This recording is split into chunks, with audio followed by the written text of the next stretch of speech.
Channel کو subscribe کرنا نہ بھولیں اور بیل آئیکن لازمی دبائیں تاکہ ہر روز آپ کو ایک دلچسپ ایپیسوڈ مل سکے۔ عشق ریگستان قسط نمبر 12۔ ریل گاڑی نے اچانک جھٹکا دیا اور تیز رفتاری سے چلنے لگی۔ سیرت جلدی سے آ کر اپنی ماں کے پاس بیٹھ گئی۔ بہت تھک گئی ہوں امی، یہ کہتے ہی اس نے اپنا سر نفیسہ کی گود میں رکھ دیا۔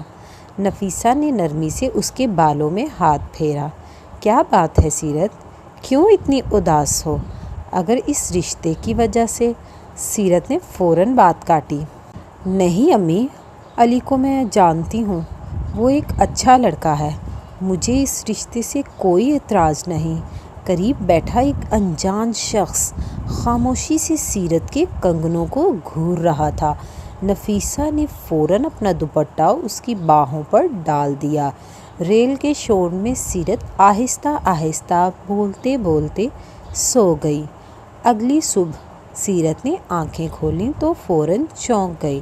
امی، آپ نے مجھے جگایا کیوں نہیں؟ آپ تو رات بھر بیٹھی رہیں، ایسے آپ کی طبیعت خراب ہو جائے گی۔ نفیسہ نے ہلکی سی مسکراہٹ دی۔ بیٹا، تم اتنی سکون سے سو رہی تھی، میرا دل ہی نہیں کیا جگانے کو۔ سیرت جلدی سے بولی، امی اب آپ لیٹ جائیں۔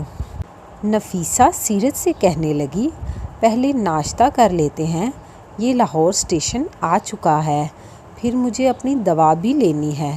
دونوں نے ناشتہ کیا۔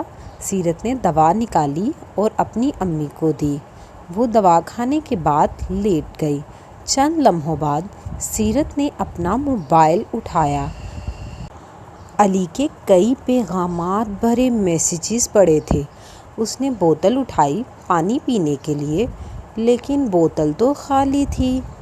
سیرت نے اپنی امی سے کہا، امی میں پانی بھرنے جا رہی ہوں، لیکن سیرت کی امی دوا کھانے کے بعد گہری نیند میں سو چکی تھیں، اس لیے سیرت کی امی یہ بات نہیں سن پائیں۔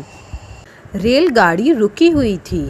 سیرت نیچے اتری، بوتل پانی کی بھری اور واپس چڑھنے لگی۔ سیرت نے جیسے ہی ریل گاڑی کے پہلی سیڑھی پر پاؤں رکھا، اسی لمحے ایک فقیر لڑکی نے اس کا بازو پکڑ لیا۔ باجی کچھ دے دو، بہت بھوکی ہوں۔ سیرت جلدی سے بولی، چھوڑو مجھے۔ سیرت نے پہلے اسے جھڑک دیا، لیکن لڑکی نے دوبارہ منت کی، اللہ کے واسطے کچھ دے دو۔ سیرت کا دل پگھل گیا۔